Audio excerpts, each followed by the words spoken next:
Good afternoon, family. How are you? Come on, y'all can do better than that. Good afternoon, family. How are you? I just wanted to make sure you didn't eat too much and fell asleep, so I just want to make sure you're awake. I'm so excited to be here amongst family. And the reason I say amongst family is because you are family. You do things that keep our society together. You're the hammers, the screwdrivers, the glue that keep us all together, because without you, we'd fall in this abyss. So you're the safety net. You're more than the safety net. So I want to thank you for all that you do and the contributions.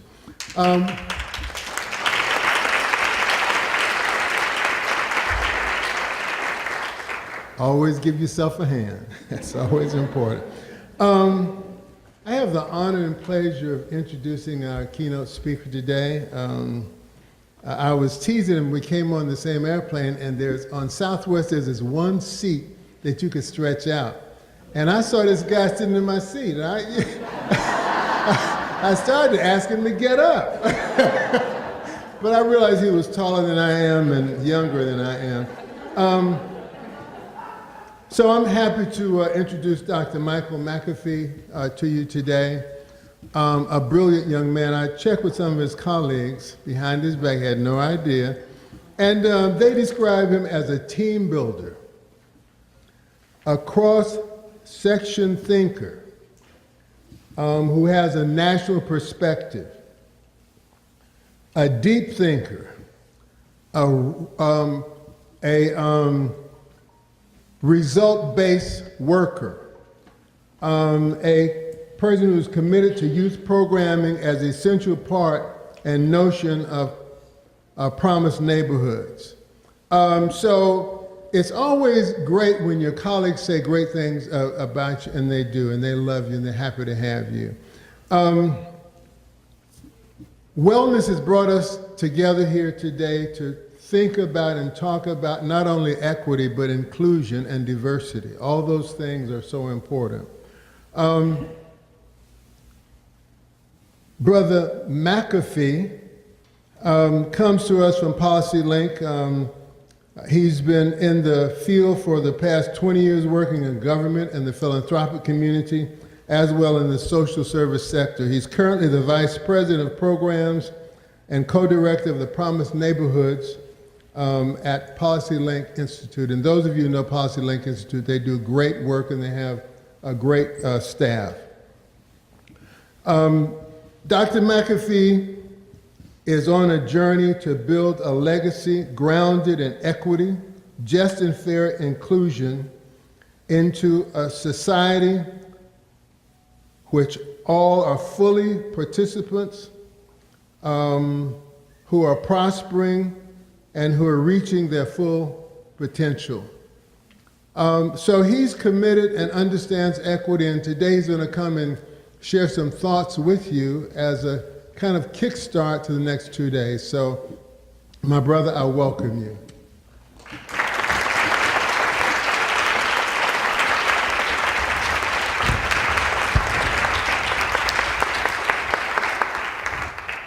Good afternoon. I am always nervous to be amongst my peers. I am always nervous. And I'm always thankful as well. And yesterday and a couple of days, it's been another heavy week. And I want to share a couple of things with you about my journey, because something was said earlier that is true. I believe in what I'm saying. But more importantly, I believe in what I'm doing.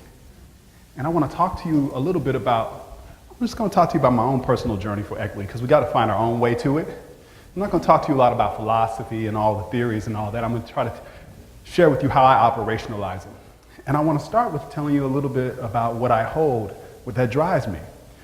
I'm the first to go to college, and every day I'm reminded of the folks who did not get out. Every single day. And my mother is the translator. Many of you all know how this works in your family. I talk to her twice a day, and I hear what's happening with my sisters and my nephews and my nieces. And it's because of folks like you in this room that I'm even able to stand here, because you all manifested equity in my life. when I was struggling trying to find my way. And I'm really awake right now because I'm so thankful that in so many ways, whether it's in my work or my personal life, I can repay that deep debt of gratitude. I was telling someone, sometimes it's hard to live in worlds where you are, one day you're in the White House, and the next day you're in the hood, and the next day you don't know if you're going to be in the hood. And last week, I get a call, and my nephew is in trouble again. And I've been trying to get custody of my nephew for 2 years, but can't get custody of him. And the court system and the school system provides no support. So now, as I told the judge the last time I saw him, when he gets about 16, y'all gonna want to treat him like a man. Well, he's there now. So he broke into the apartment complex, took some keys, and started breaking into people's homes. And now they want to put him away for 25 years in the state of Kansas. Now, this has been a 3-year buildup. No counseling, no nothing. So you know if you can't get an attorney, what that means, right? So of course, I get the call. And I'm thankful that I can even be in a conversation. I call the attorney and say, how much is it going to cost to help him out? Well, we start the conversation at $15,000.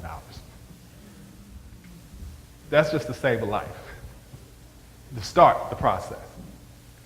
And what I was thankful about is I wouldn't even be able to be in that conversation if it wasn't for folks like you in this room. To be able to have the resources to say, okay, he is not going to just not be able to fight. And I share that to say, what I'm holding is the hopes and aspirations of folks who don't get to sit in the rooms that I get to sit in,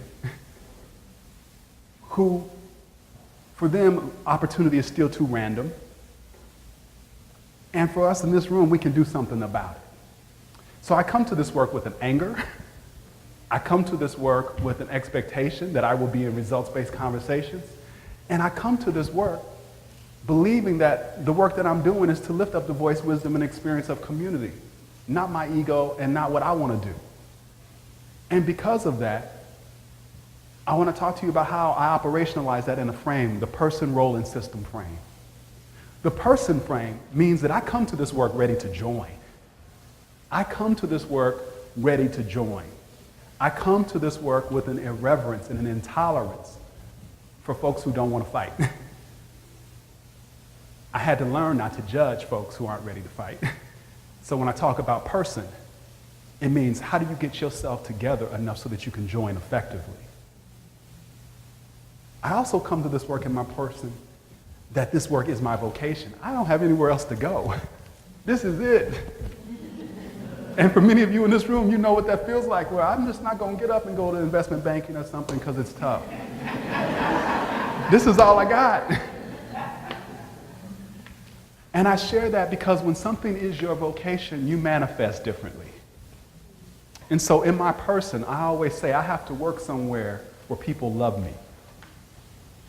And I say that deliberately because if folks do not love me, they won't know what to do with my energy and they will fire me. They will. It's happened before. It's happened in Kansas City. That's where I learned to find love, by getting fired. But 2 places in my career I've had that, starting my career at the Greater Kansas City Community Foundation and now at PolicyLink. And the one thing that was consistent in all that has been my backbone, my vocation. I got fired in Kansas City for having the audacity after white folks made my career to say to white folks that, you know what, youth development supports should be high quality no matter where you exist. And if you disagree, we don't need to debate it and do other research reports, just put your children or grandchildren in it. So imagine a 20-year-old telling folks like Don and Adele Hall of Hallmark Cards, Bill Esri of Sprint, that. And then actually having the audacity to believe that they would listen. That meant I got ran out of Kansas City. But it was the best gift that I ever got, folks, because in my person I had to deal with one thing and one very important thing. That was this. Did I just want to be quiet, make $90,000, not even 29 yet, in Kansas City, that's pretty good, and just look the part and be the part, but not do the work? That's all I needed to do. And sometimes you can say, yeah, you know, I know what I'll do in those moments, but when you really are confronted with, you know, is your career going to be over? Are you going to be evicted? And how will you take care of your daughter that you just had and you're not married and you try not to become a statistic? It becomes real very quickly. And so I'm blessed with that gift of knowing this is it for me. Because what that told me was I knew what I wanted to fight for. So in my person, that's how I show up. In my role, I say, my role is an HR function. That's all it is. Because what I envision for myself to be able to do is far bigger than any role you could ever give me. Thus, the reason why you have to love me, because I'm always going to be pushing boundaries. Because the work requires that we push boundaries. The work requires that we act like we can deliver for folks, regardless of where we sit in an organization. And if you can't deliver, I will deliver around you. If you can't deliver, I will deliver around you. I'm not going to run over you. I've grown up. I'm not going to step over you. I'm not going to have a lot of casualties, but I will work around you. And I will tell you I'm going to work around you. I've grown up in that regard. At least you know it's coming now. But my role, and this is important, folks, because too many of us in our role have reduced ourselves to just doing tasks. Never questioning whether these tasks really are going to add value in community or not. They may be doing some good, but right now, doing good isn't good enough for our families and our communities. So in our role, we have to imagine a new possibility.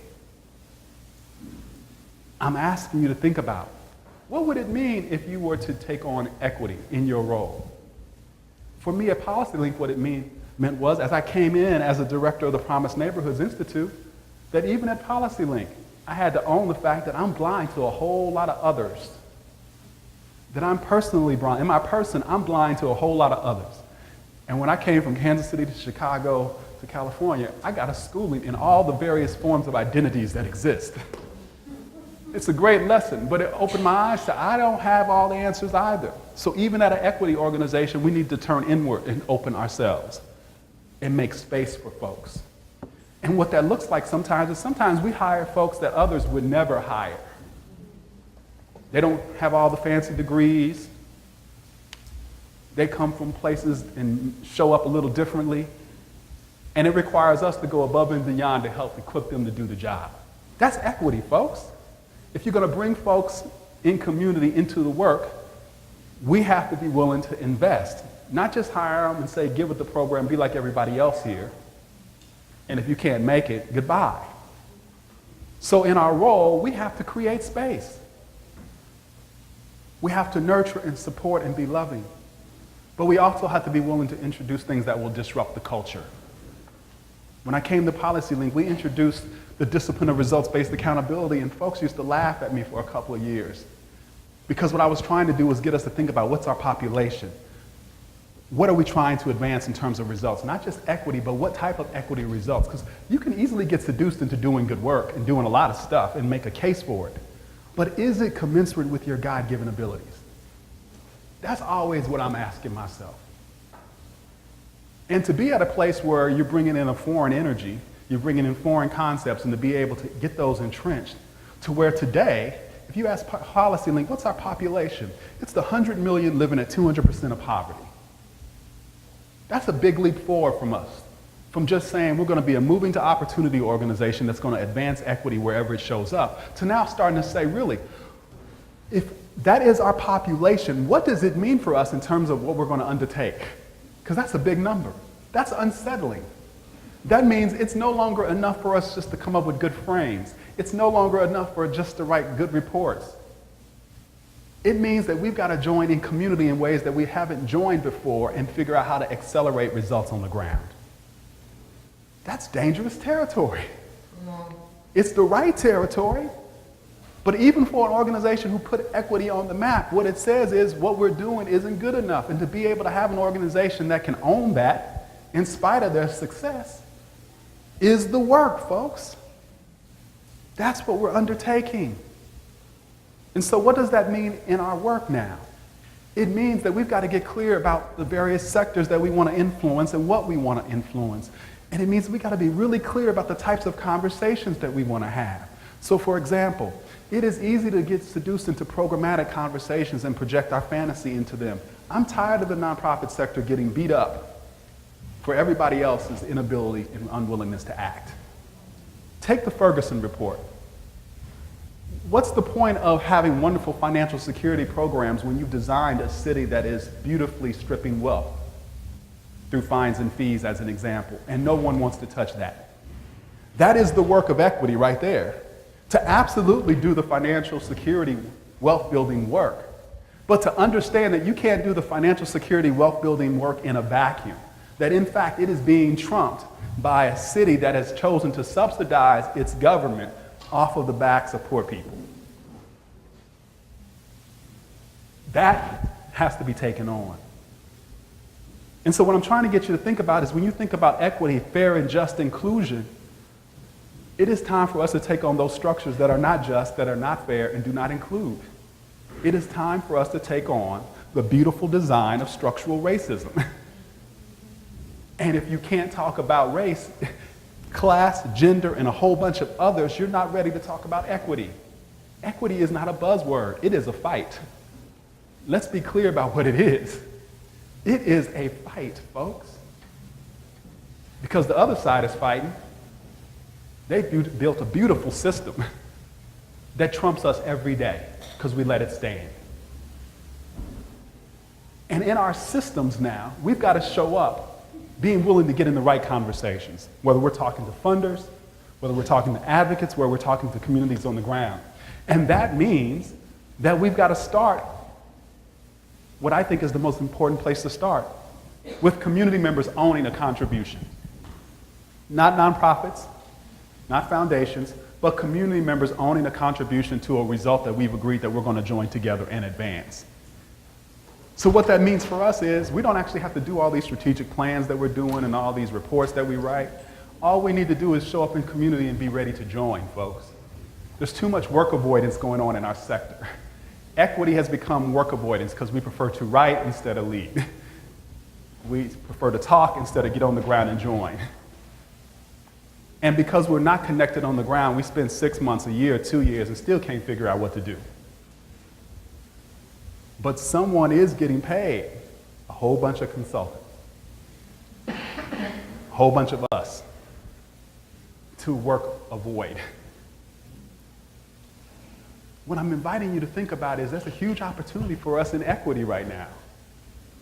Now that folks can at least utter the word, let's help situate the work and help them understand what the work is. And let's do that with humility and grace and invite people to take the journey. Because the sooner we can start walking in the right direction, the sooner we can start getting some stuff done. And what equity demands of us right now is for each and every one of us to be able to set the right conditions for the right work to happen, the right conversations to happen, for all of us to hold the complexity of crafting the right mix of solutions. So there's a couple things I want you to think about when you're in these conversations. What's the population that you're serving? When we talk about that in Promised Neighborhoods, we're always talking about serving at least 51% of the folks who need it in a community because we feel like we've grown up. If you read Voices from the Field, it tells you where the large-scale community change work has come from. We are mature now. So that means our solutions need to be mature. No more initiatives, no more little programs by themselves. They need to be nested within a complex ecosystem of solutions that we're going to advance. That's the hard work. To have a mix of solutions that includes families first owning contributions, high quality, consistent execution of programs, improving the ways our systems behave and relate to folks who don't have the resources that we have. And then for us to have the audacity to do the advocacy work to advance policy in community. That mix of solutions has to be there, and if you don't know the population, you easily get sidetracked into one-offs. This work can no longer be one-offs. We have to build community with all of its complexity, and as leaders, we're ready to do that. So for me, when I was thinking about the sabbaticals, and I was like, man, one day I'm gonna grow up and be able to get one of those. So, I applaud all of you all who got it. But I was also thankful because you have been working really hard. And for me right now, the respite is in the fight. The respite is in the fight for me right now. Joining with other folks That's where I find my peace, is joining with others to take on this fight. And what that means, folks, is that in your person, in your role, and in the systems that you operate, your voice has to be more profound and cut through all the noise. It means the things that I will say in the hood, I need to be able to say in the White House. The things I say in the hood, I need to be willing to say when I'm talking to funders. The things I say in the hood, I need to be able to say on camera when I'm in a room like this. It's time for us to align our person, role, and system into one authentic package. And if folks want to be upset with that, it's okay for them to sit with their uncomfortableness.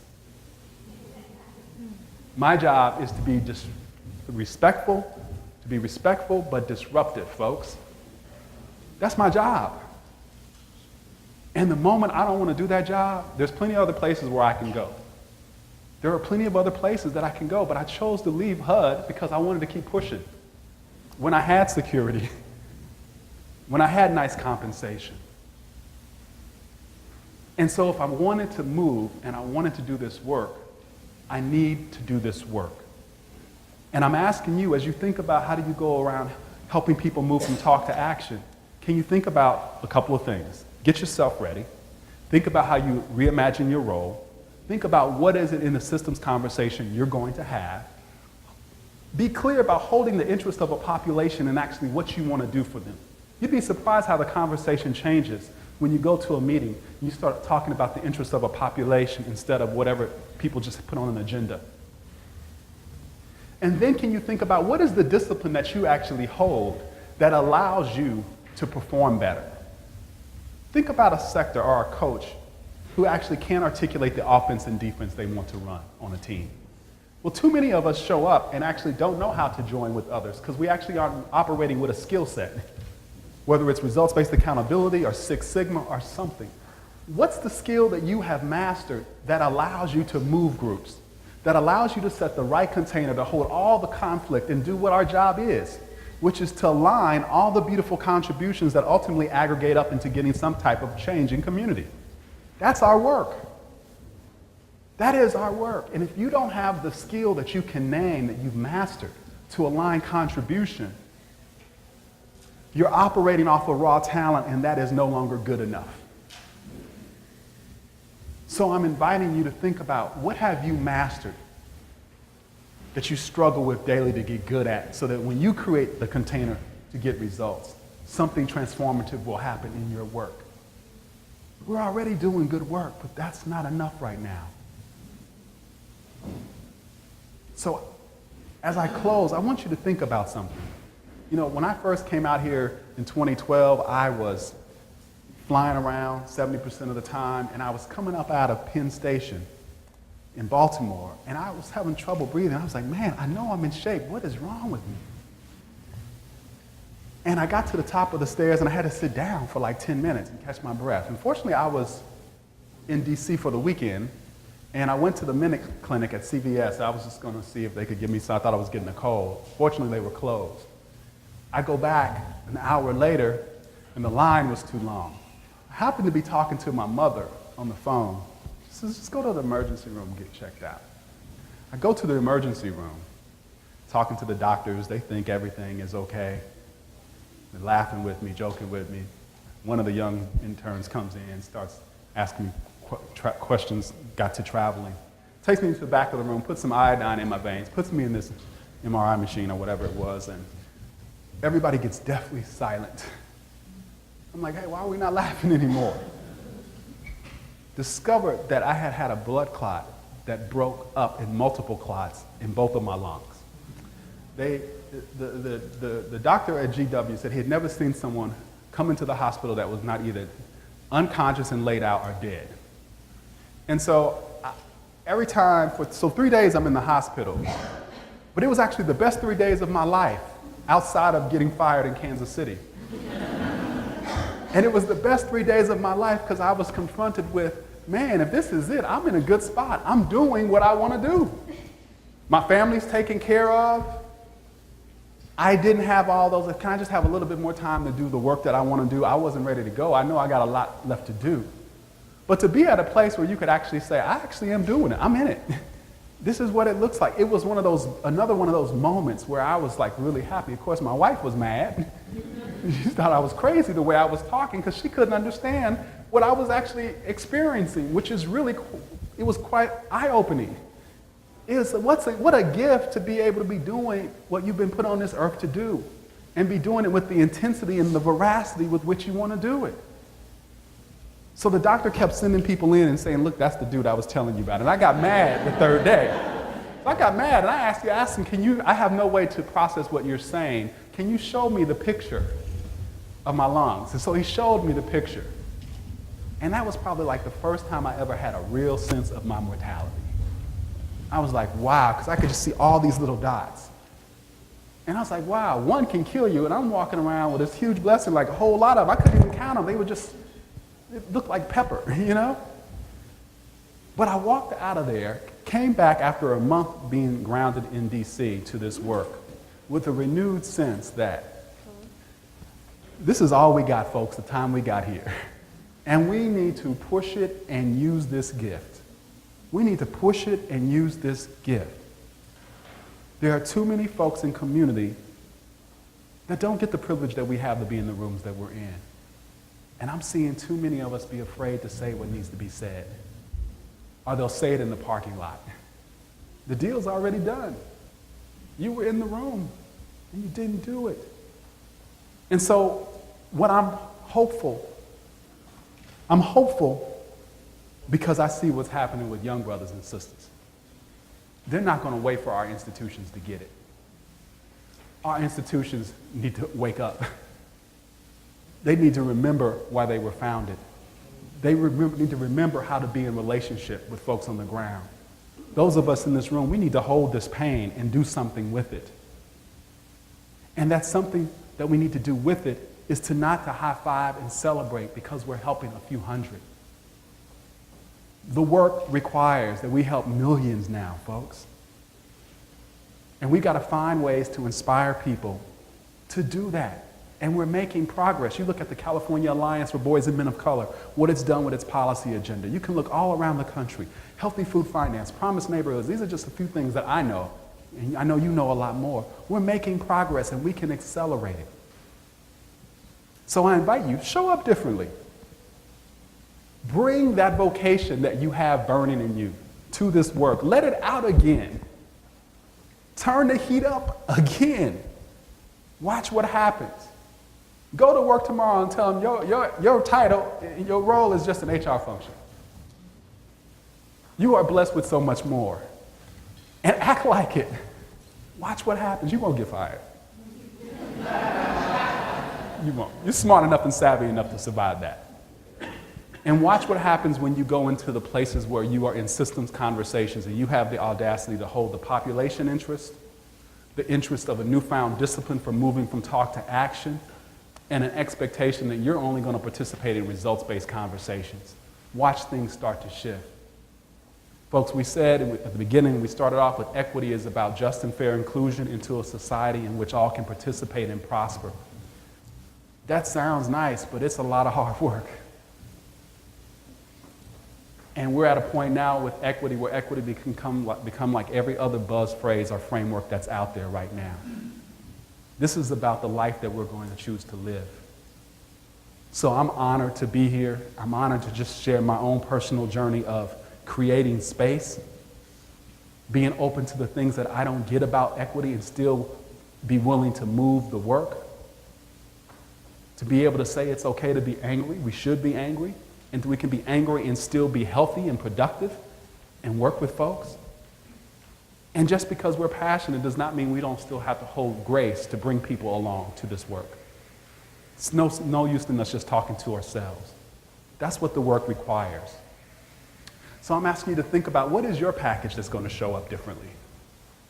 Every day I'm trying to work on that leadership package that can get a few bigger results. Move the ball just a little bit more. So think about, what do you need to manifest that will make this world a better place so all our brothers and sisters can participate and prosper? Thank you.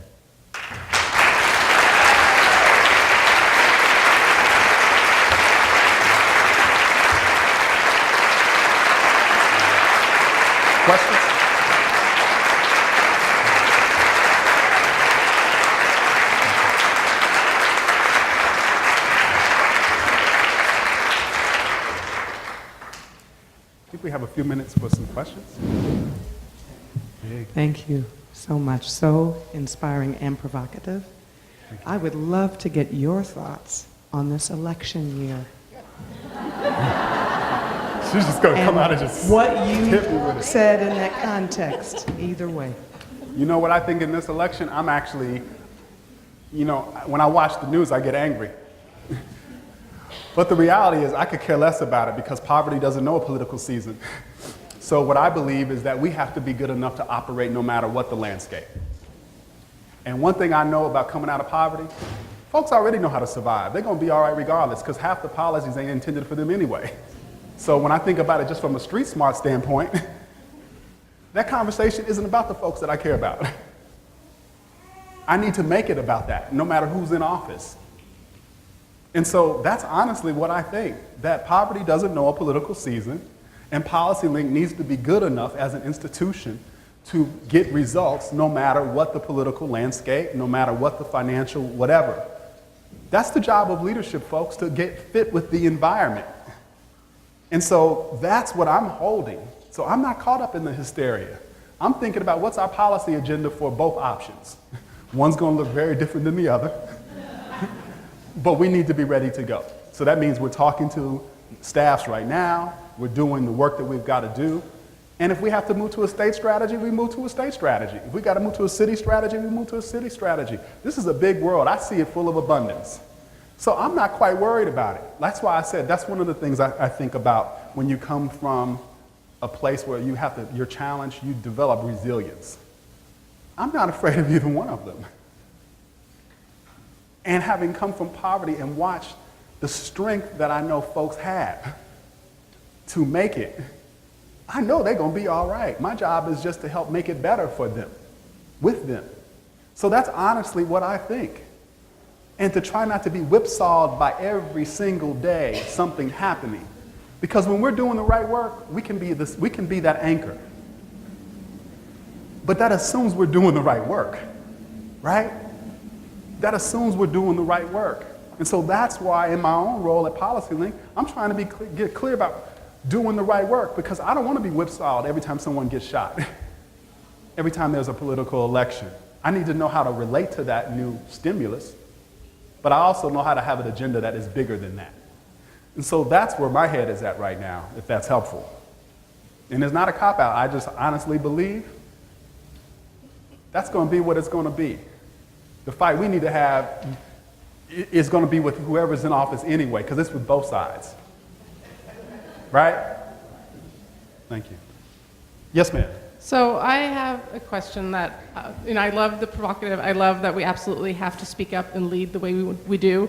I do that a lot, and I bring in my community leaders, the staff that actually knows what the families need to move the needle on dental care. And I frankly get very often the county or the state and they go into public health speak, and this is what they do. And we are constantly, my staff is constantly the rebel rousers, and literally I have people just walking, I can't go to these meetings anymore, they're wasting time.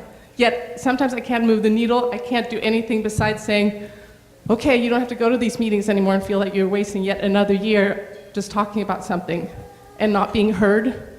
And so then all I do and what we do as a team is just to work around it and go, okay, what's the partner that will work with us, that will actually address it for the families. But then sometimes I get frustrated because I know there's all this money being wasted, all these grants coming to people who they're just wasting it, people, and bringing in more consultants. And I get frustrated. I don't know if you have any advice or this is the resource handbook you can get to deal with that, because frankly, the county and the state, they do a lot of those projects and they're not listening, even though we keep speaking up. Right. What I would say to you is I share that frustration, and I don't believe we can work around our big institutions, folks. Our job is to get them to perform. That's the challenge, right? And I know you're not trying to say you work around them, you're trying to keep doing good work. So I get that. But part of our problem is that we haven't figured out how to really align with folks on the ground and channel their energy. I mean, you think about what Black Lives Matter movement was able to accomplish in Ferguson by joining with other advocates to actually get the state to change the financing structure for fines and fees. That's a perfect example of an inside-outside game, but too often we're not doing that consistently. We only think of it in crisis terms, right? But imagine if we really were using all those advocates to put pressure on folks the way we need them to put pressure. Now that's dangerous territory, because you are igniting conflict, folks. You are igniting conflict with an expectation that institutions are going to serve differently. That's what I meant when I said you got to be willing to want to do this work, because that's scary and it has implications for our institutions.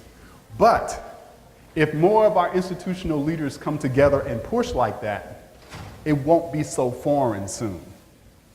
So for many of us, we've got to get in the room and hold a different conversation, which is, if folks will not listen to us in our professional way of doing it, how do we align where they're going to experience it in a very different way? And that they understand that it's not a subversive tactic. There is an expectation of value here. That institutions that have been set up to serve with taxpayer dollars and other resources will do their job. That's creating a different culture of accountability and being willing to hold the accountability frame for whomever it applies to. Those are the conversations that I'm trying to have. And that's why I said I got to be at a place that loves me. Because the expedient thing would be to do, when you feel that pain, is to place a call to PolicyLink and ask Angela to fire me. Does that make sense? Because that's what would happen. But that's not going to happen. You see my point? Now, I just need to know how not to take advantage of that and work it. But that's the work. That's an example right there. That institutional barrier that you just identified, that's what we got to figure out. And working around it simply means a big institution is unaccountable and not serving folks and crushing people in the process. That's why we can't work around it. Is that helpful? Thank you.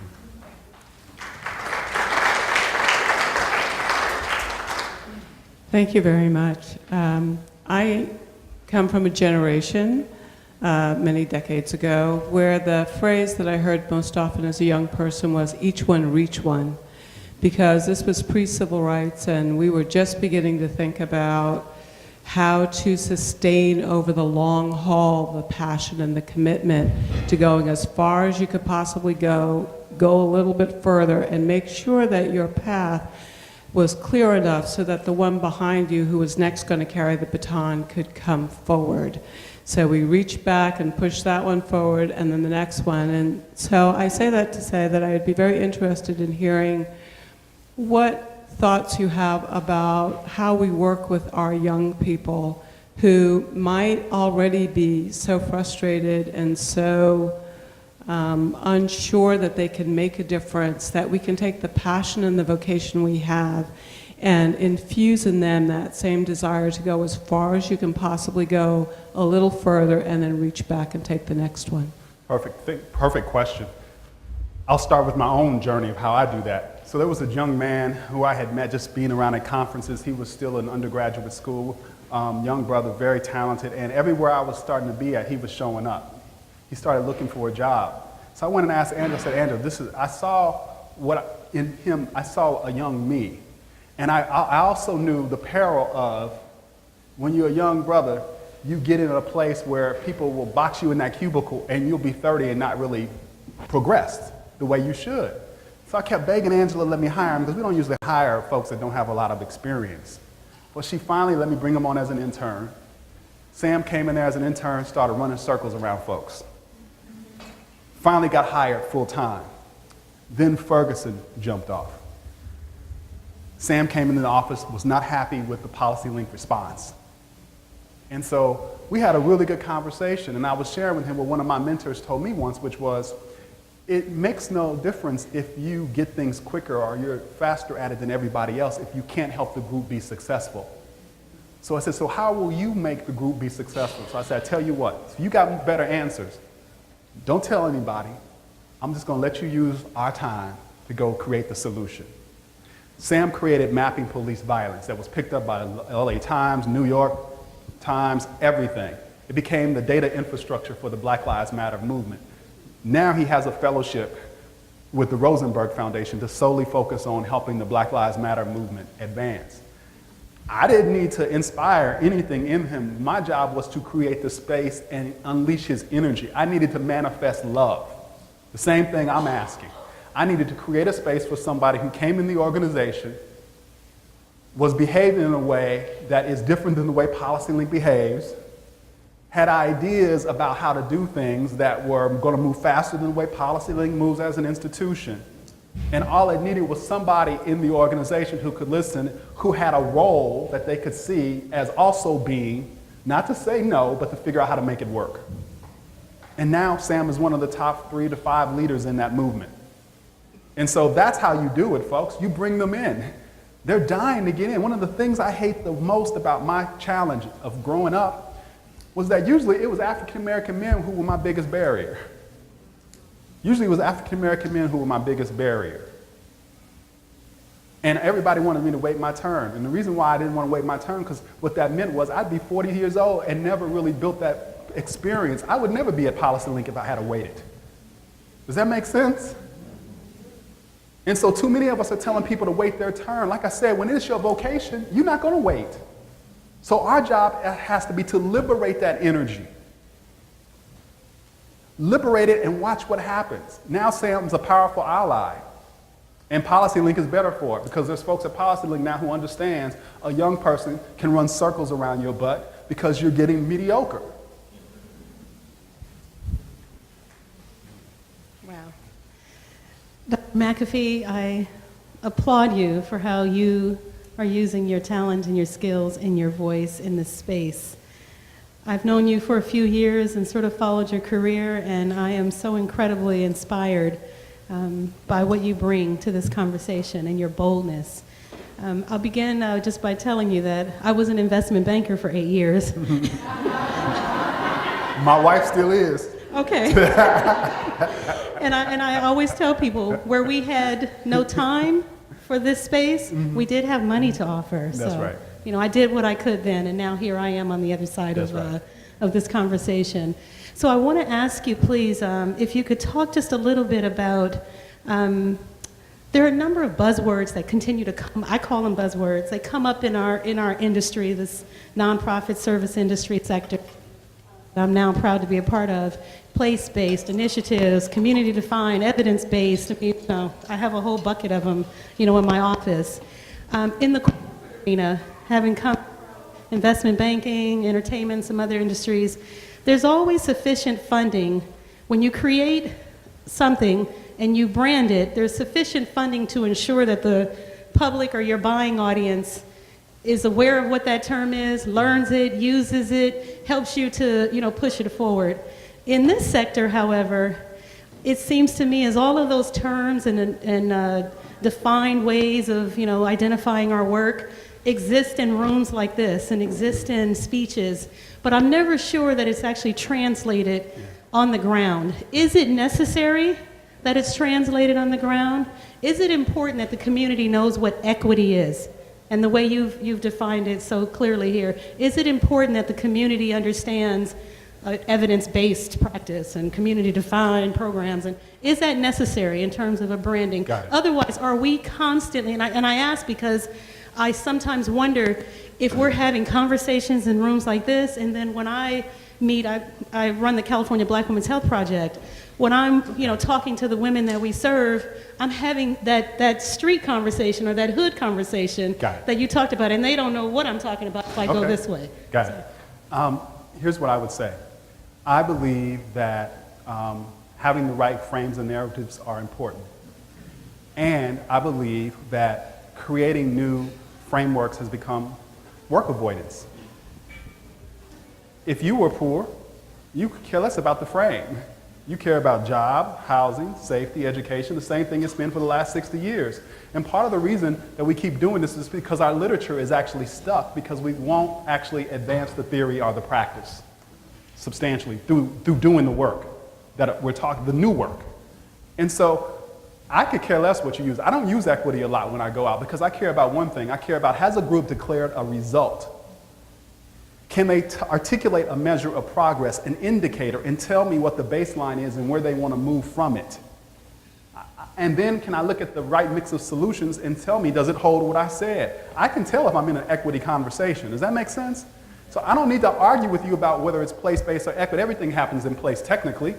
So I don't need to get in all that. If you want to do that, go to the university and do that. I'm talking about advancing results-based work.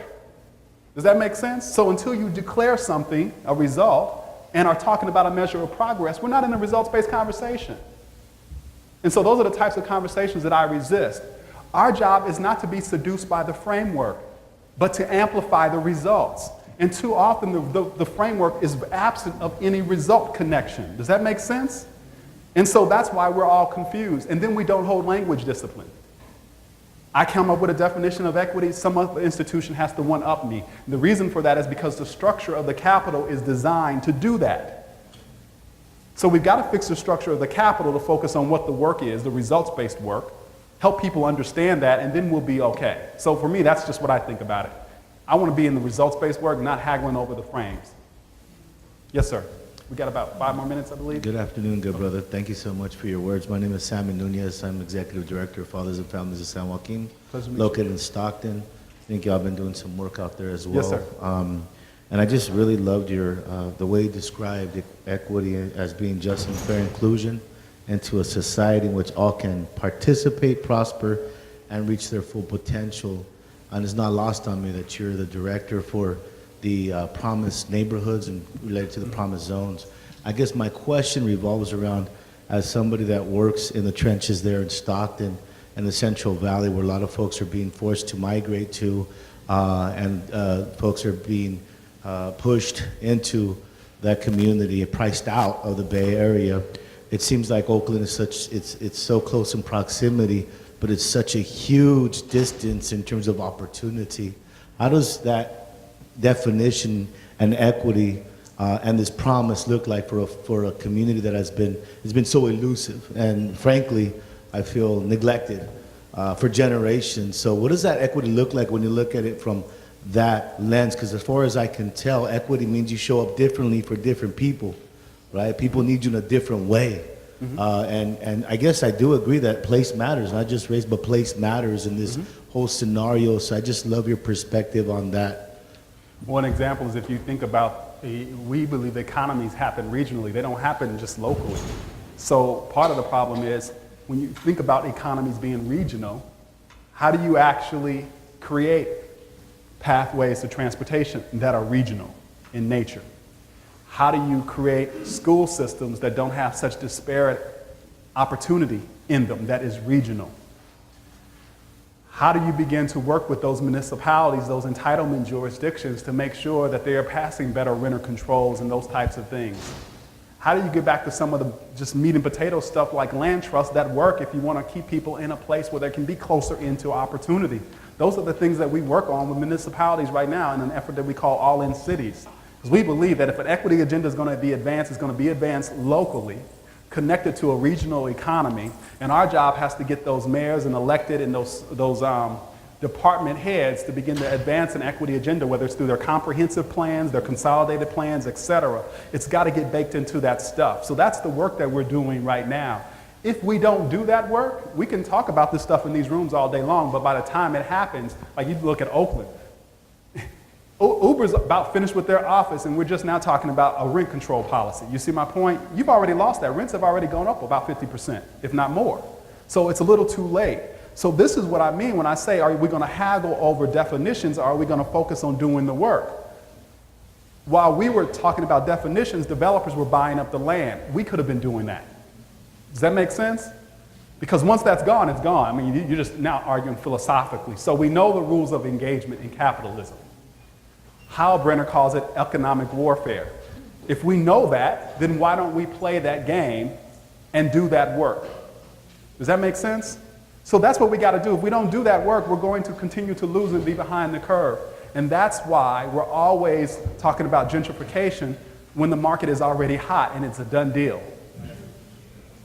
2 more and then we'll be done. So in my vocation, I often use reflection and inquiry as a practice. And so I have a tactical question that I hope has more strategic implications for my work. But do you have 2 or 3 compelling questions that help to shift a conversation from a service-based conversation to a system-focused conversation? If you ask what's your number, when you have a big number, it's hard to get to services only there. and program. That's why I said, what is your number? Because the population is always going to be my anchor. Then the second question would be what, can we talk about the declaration of result or results in the indicators, the measures of progress? Because in those indicators, that's where we come up with a mix of solutions. So I'm walking through the discipline of results-based accountability in my head. There's 7 questions in results-based accountability. So if you can't ask anything else or do anything else, you should hold the discipline of making sure those 7 questions get answered. It would be around population, results, indicators, understanding why the indicators are trending in the wrong direction, the solutions that you're going to come up with, being the right mix, families, programs, policies, and systems. Then, can you negotiate targets with the right folks to do the work? And then can we come up with performance measures that answer 3 simple questions. How much are we doing? How well are we doing? And ultimately, is anyone better off? So I can evaluate from 3 lenses. That is the discipline of the container that I've been trying to describe. So that would be, if you hold that discipline, people will be able to reflect and come up with the right answers. Thank you. Cool. Last question. All right. Let me just say thank you. I get you. My name is Toni Cawley Perry, and I'm from Sacramento, and I consult Yes to College. And one of the things that I found effective that I see missing in many of the nonprofits is a focus on the family system.